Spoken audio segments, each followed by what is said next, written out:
Regional TV Balitang Bisdak.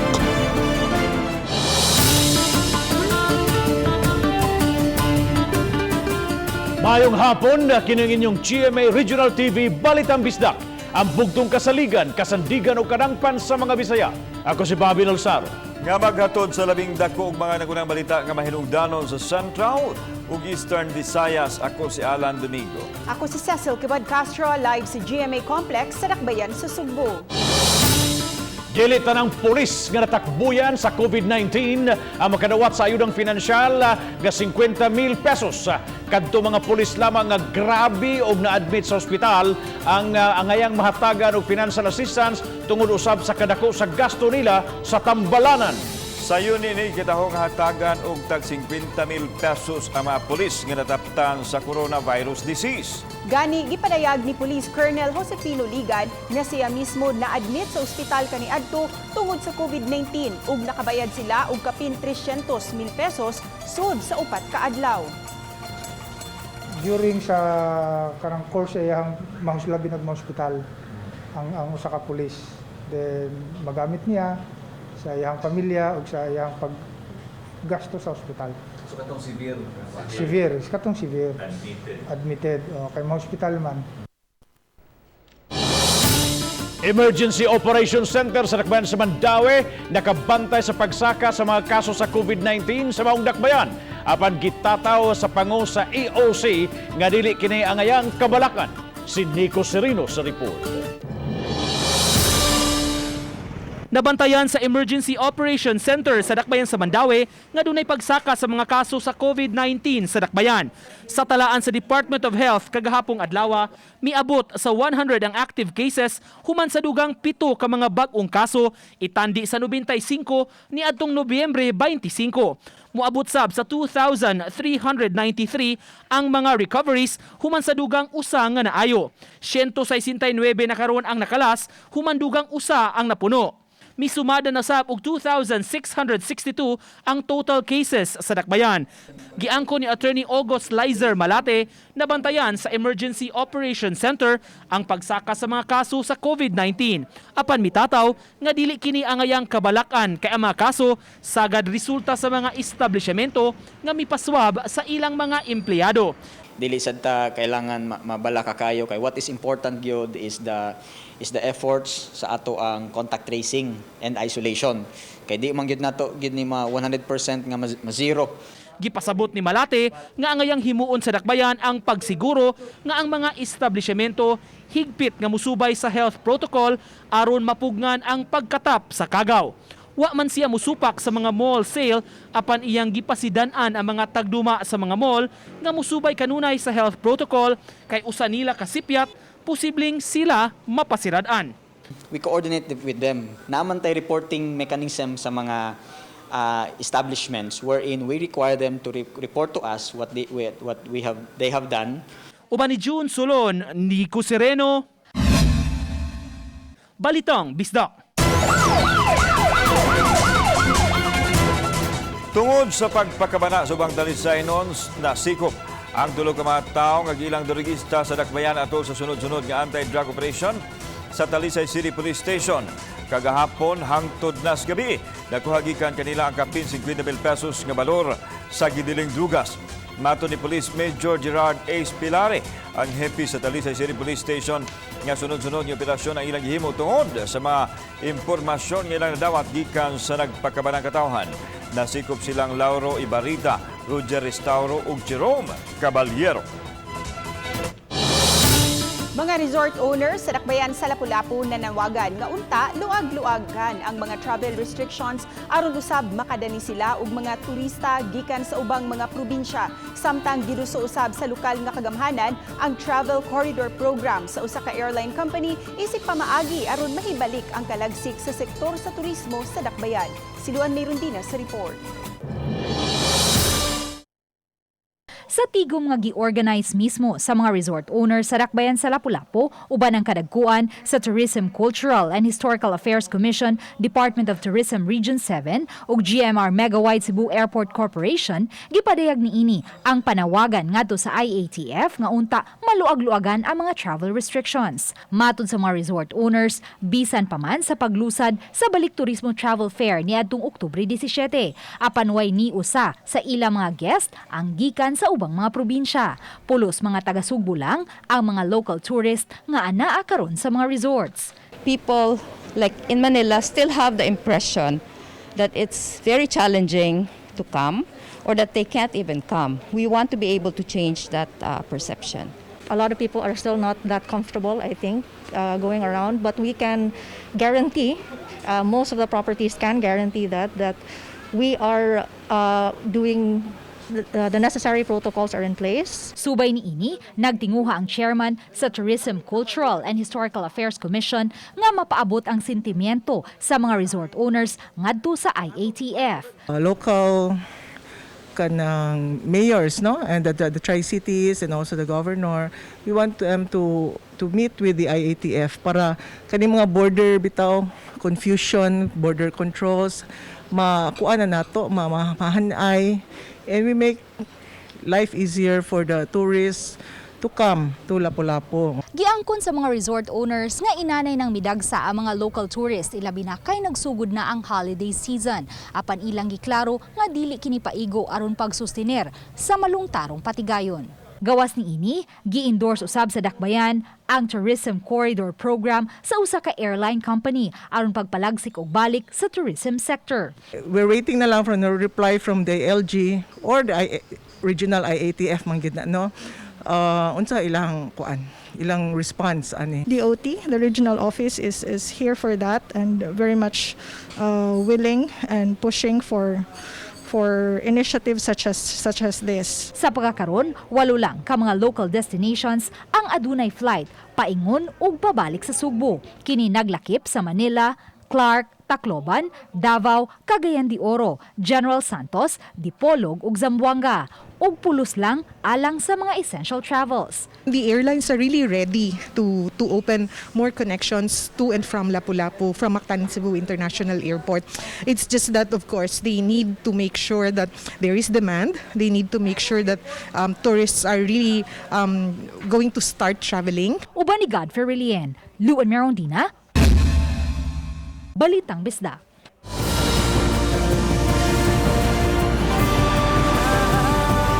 Kini ang GMA Regional TV Balitang Bisda.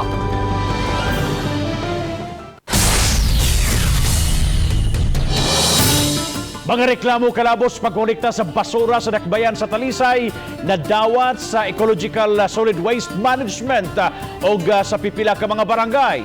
Adunay live report si Fem Marie Dumabok. Fem.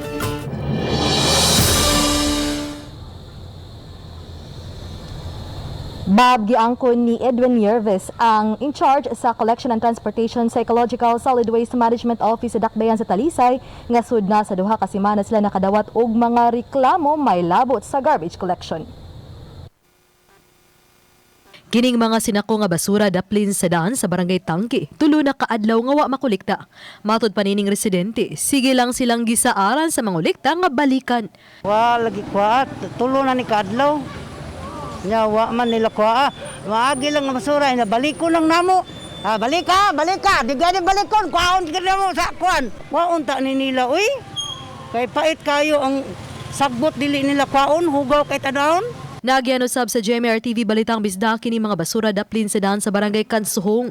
Hinuon matod sa mga residente nga kagabi ilang pipilas ilang mga basura ang nakolekta na. Si Kapitan Benji Cabigas sa barangay Tabunok ni Tugan usab nga nakadawat siya og reklamo labot sa wa pagkolekta sa basura. Di ba naaman tayo private collector na gyud sa city? Kami pod sa barangay we took our initiative nga nagkuha pod mi og nagprocure mi og bag-o nga garbage truck kay para maoy mo rescue in times nga mubag down ang atong private collectors. Si Edwin Yerves, in charge sa Solid Waste Management Office ni Angkon, nga siya mismo nakisayod kung unsay rason sa pagkadilatar sa pagkolekta sa mga basura nga gitugyan naman unta kini sa kagamhanan ngadto sa usa ka pribadong kumpanya.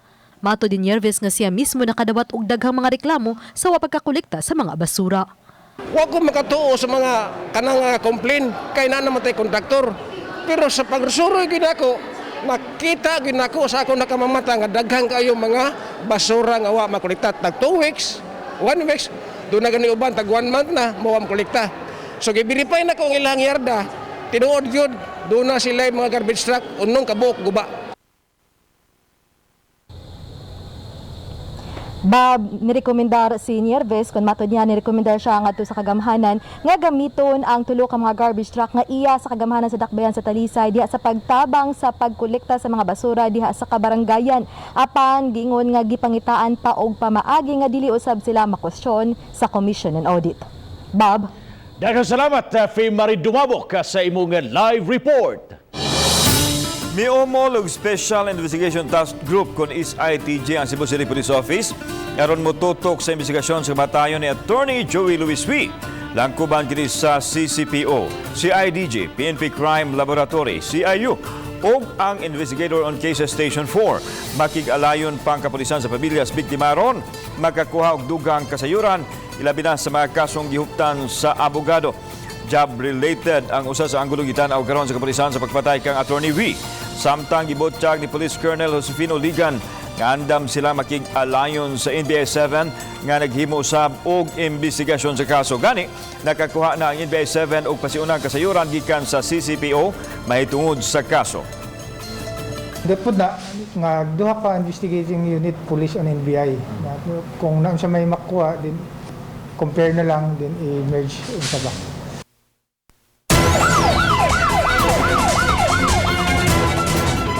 Sa Bohol Province, ini ay video nga gihatag sa GMA News, diin makita nga nagsyagit ang mga tao dihang kalit lang mibuto ug misiga ang usa ka poste sa kuryente. Makita nga adunay lalaki nga nagbitay sa poste sa kuryente apan pagkataod-taod nahulog kini gikan sa poste. Nahitabo ang insidente pasado alas 10 kagabi sa CPG Avenue, Tagbilaran City. Ang anaa sa video mao ang 24 anyos nga lalaki nga taga Valencia, Bohol. Matud pa na-admit ang biktima sa pribadong ospital kay adunay ubo ug pipila ka adlaw na nga di makatug.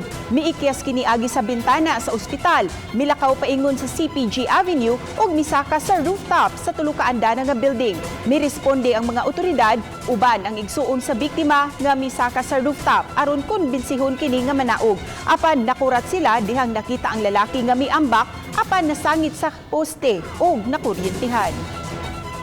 Motong nikalit daw og barog, mo nadungog na pud namo ang buto. Iniikid na dayon ang maong biktima. Pagkadungog na mo sa buto, diretso na pud mi diri dagan sa gawas, mao gito ang nakita.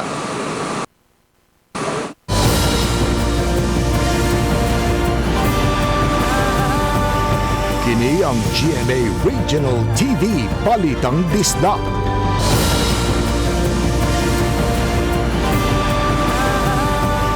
Kini ang GMA Regional TV Balitang Disda. Sweldo sa mga contact tracers o mga sakop sa Task Force Kasaligan mahatag sa dili pa ang Pasko matod sa mayor sa Dakbayan sa Sugbo. Ano ang report? Dulaan sa 200 ka masakop sa Task Force Kasaligan ang gitahasan sa pag-abag sa kapulisan pagpatuman sa quarantine protocol sa Dakbayan sa Sugbo. Sila mga frontliners nga gisangunan pagsiguro nga masunod sa mga tao ang lagda taliwa sa COVID-19 pandemic. Setyembre sila na-hire apan hangtod karon wa pa sila makadawat og sweldo. Special project sila ubos sa local government unit nga maoy musweldo kanila. Giklaro hinuon ni Police Colonel Josefino Ligan, ang direktor sa Cebu City Police Office, nga wala mo reklamo ang mga task force members apan nang hinaot sila nga makadawat sa dugay na nila gipaabot nga sweldo aron do na usab sila magamit sa Pasko. Tingob hinuon ang ilang madawat inig-abot sa tukmang panahon. Hopefully LGU matingob ang hatag sa ilang sweldo 3 ka bulan o 4 ka bulan, at least kalipayan na pud kay gina nila. Kay dugay na pud na nila gitinguha nga masilduhan sila. Samtang gipadayag ni Mayor Edgardo Labella nga giproseso na ang sweldo sa mga nagserbisyo. Sa yun ini, nireklamo Sa GMA Regional TV Balitang Bisdak ang mga contact tracers nga wa pa sila masweldohi. Sugad Agosto, apil na ang ilang hazard pay. Gipadali sa mayor ang pagproseso nini aron mahatag sa dili pa ang Pasko. Hinaot unta nga human ang or first or second week of December mahatag na. Atong paningkamutan. Oh, of course, should be before Christmas. Kay magamit taon ni nila. Kauban si Marlon Melgaso. Ako si Alan Domingo. Balitang Bisdak. The best performing school sa medisina nagikan sa Sugbo base sa resulta sa November Physician Licensure Examination 2020. Kini ang paghulagway sa Professional Regulation Commission sa Cebu Institute of Medicine. Kini human makapasar ang tanan o 100% passing rate sa 138 nila ka mga board examinees. Human matukod ang CIM ni adtong 1957 kanunay naa sa top post nga medical performing school sa nasod. Gibisita sa GMA Regional TV ang CIM aron mahinabi unta kabahin sa kalampusan nga naangkon sa medical school apan wala ang ilahang pangulo. Samtang base sa report sa PRC nga 3,538 sa 4,704 ang nakapasar sa board examination.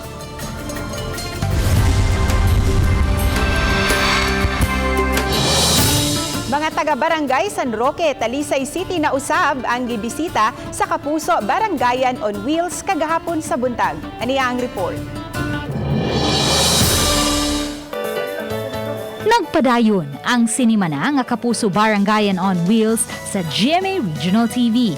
120 ka mga talisaynon ang nagmalipayon ug mapasalamaton sa gasa nga nadawat gikan sa Kapuso Network. Atol sa distribution, among naila-ila sila si Charlotte Daan ug Orilyn Patatag nga sobra kaapektado ning panahon sa pandemya. Si Charlotte ug ang iyang bana wa na makatrabaho isip mga janitor sa usa ka pribadong kompanya sukad niadtong Marso. Aduna sila'y tulo ka mga anak nga pulos nag-eskwela. Apan si Charlotte nagpugi paglibod og sudan sa ilang mga silingan ug sa barangay hall aron dunay kakuhaan og panggastos sa pang-adlaw-adlaw. Pwede pa ito sa usa ka adlaw, usar tang makausar tang kakaon sir sa usa ka adlaw. Nabi ko yung anak tulo ka buok. Akong imensahe sa akong anak sir nga maningkamot na niya sila eskwela. Imaura siya kuan pahit kay wait grato. Panawagan lang ko nga makatrabaho ako. Makatrabaho ko akong pares wa sa trabaho. Thank you, Jamie. Happy anniversary. Salamat juga yung dako. Ninyo tanan. Salamat kayo, sir. Samtang si Orilyn, 42 anyos, nga taga San Roque proper, maoy nagatiman ug nagamuma sa iyang 62 anyos nga inahan, nga na mild stroke ug maglisod na og lihok-lihok. Gani iyang gipangayo nga karong Pasko, mubalik na ang kabaskog sa iyang inahan. Iti pa ita sa rewa, tami bugas, way sudan nga. Tiglusura, mag-ampul ta sa Ginoo, kanunay nga, tagaata manglawas. Thank you, GMA Regional TV. Happy anniversary. Tumong sa Kapuso Barangayan nga mapaabot sa atong mga kaigsuunan ang kinasingkasing nga hinabang aron sa bisan gamay nga paagi maalibyuhan ang ilang panginahanglan. Sama na lang niining mga masustansyang utanon nga maampingong giandam sa GMA Regional TV Balitang Bisdak Teams. Ang bag nga gisudlan sa utanon gisukipan usab og mensahe sa paglaom gikan sa atong mga reporters ug anchors. Salamat kayo sa GMA nga gibisita gyud dinhi, naka-avail gyud ang mga among constituents sa ilang mga hinabang kay ilang gihatag.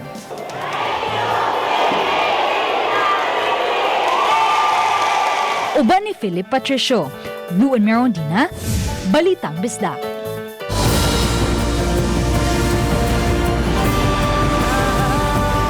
Kini ang GMA Regional TV Balitang Bisdak.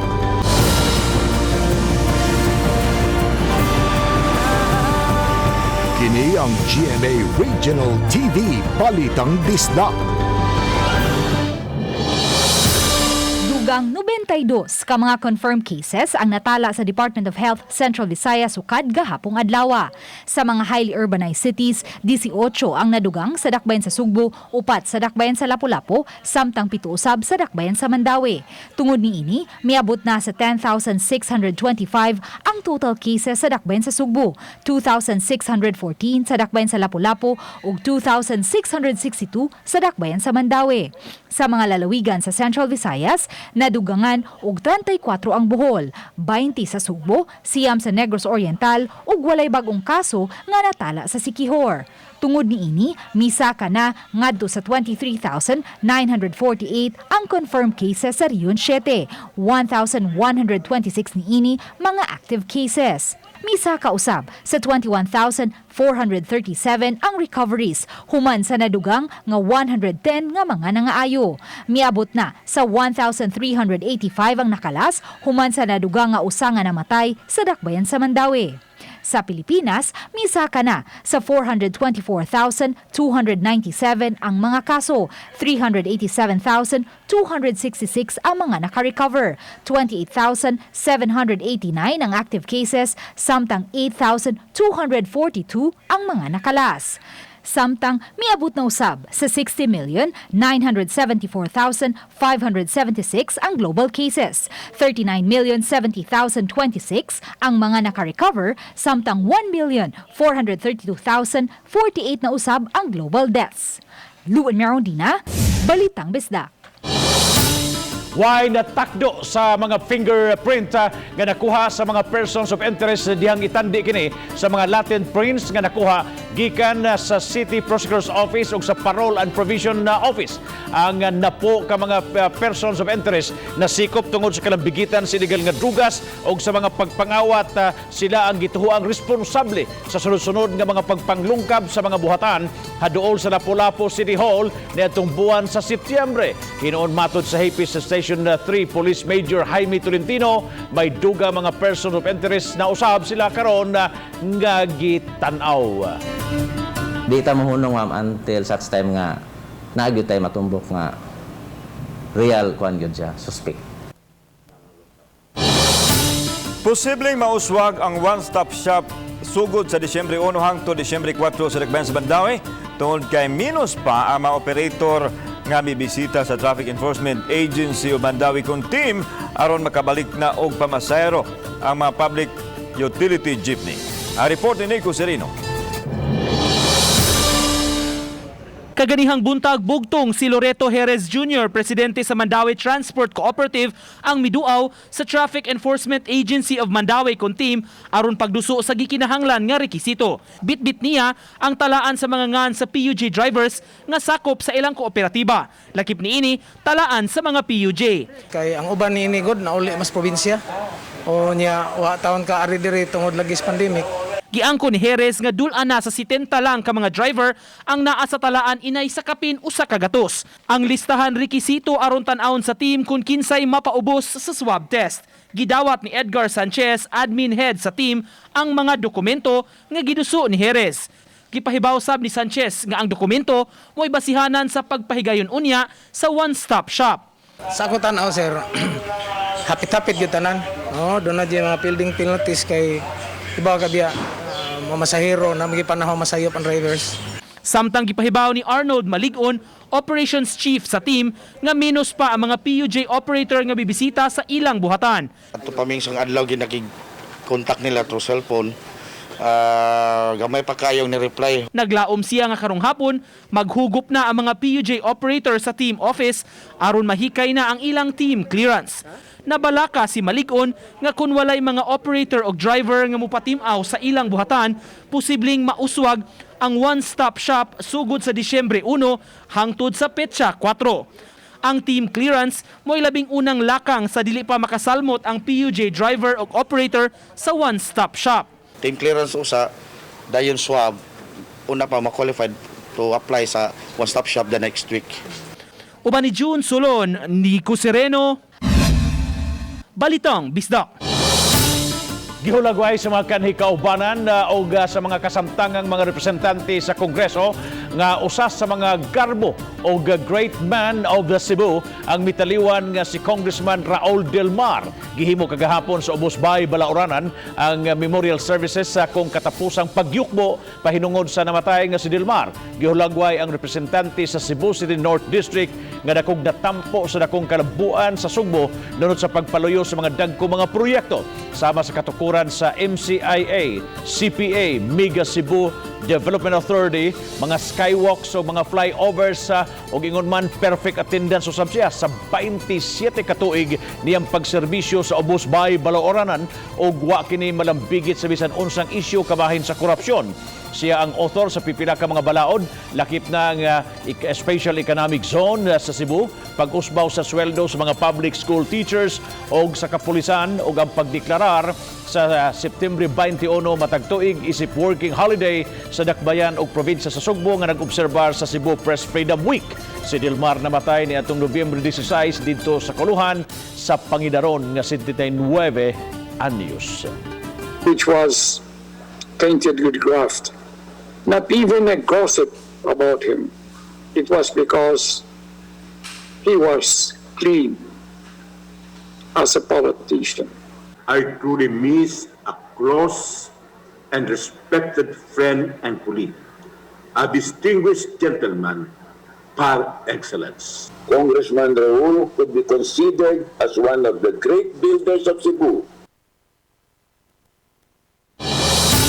Isip pagtapos sa mga kalihukan sa Children's Month sa Dakbayan sa Talisay, Mayor Samsam Gulyas mipadangat sa iyang State of the Children's Address kaganihang buntag. Ug kay di man mahimo ang panagtapok, ilabi na uban ang mga bata, nakita kini sa live pinaagi sa social media. Usa sa gipahimug-atan sa mayor ang mga programang namugna may kalabutan sa paningkamot nga mahatagan og maayong edukasyon, maluwas gikan sa COVID-19, pinaagi sa pagtudlo sa kalimpyo ug ang paningkamot nga dili mabiktima sa mga iligal nga kalihukan sama sa iligal nga drogas. Ang culmination gitambungan sa konseho, mga kapitan sa 22 ka barangay ug mga department heads.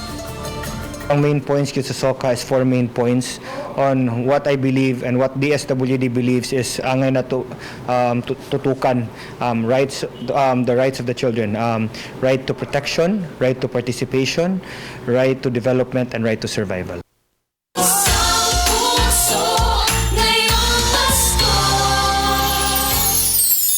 Sa nasinating pandemya, inanay nang nasinati ang diwa sa Pasko nunot sa nagkalain-laing mga parol o dekorasyon sa bisan asang dapit sa Sugbo. Apan sa Dakbayan sa Lapu-Lapu, inay ang naandang mga disenyo sa parol, gidayan-dayanan ang kadalanan sa mga lanterns nga may imprinta sa logo sa ika-500 katuig nga kadaugan sa Mactan. Nga gibitay karon sa mga streetlights sa national highways sama sa ML Quezon Highway ug M Patalinghog Street. Matod sa chairman sa Tourism, Culture and Historical Affairs Commission, gawas nga linahi ang disenyo, nakaminos ang gasto sa Dakbayan kay ang dekorasyon mulungtan man hangtod sa Abril 27. It's really economical on our part na tulo na ka major events usara ka decoration.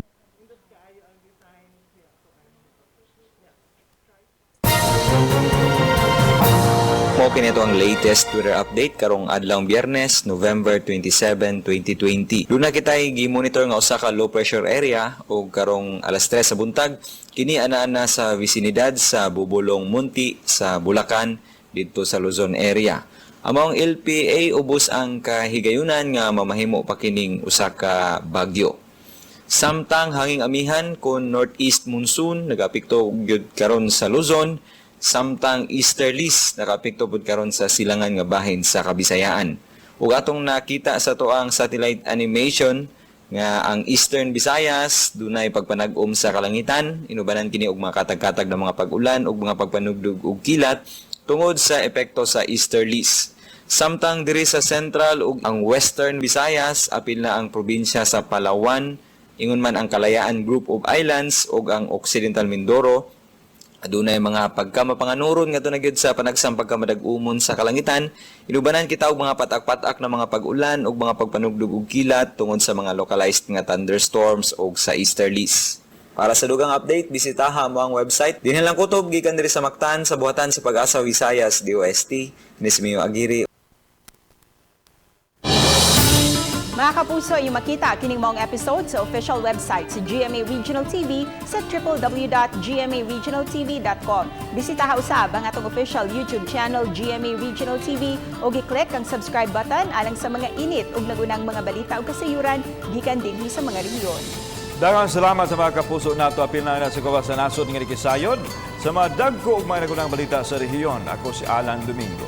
Ugi ka namang tanan dinhi sa Central ug Eastern Visayas, ako si Cecil Kibod Castro. Ang inyong balita, ang among balita kay matag lokal nga balita mahinungdan. Kini ang inyong GMA Regional TV Balitang Bisdak. Buong puso para sa Pilipinas. Ako si Bambi Nalsaro. O 28 kaadlaw na lang, Pasko na. Mayong hapon and happy weekend mga kapuso.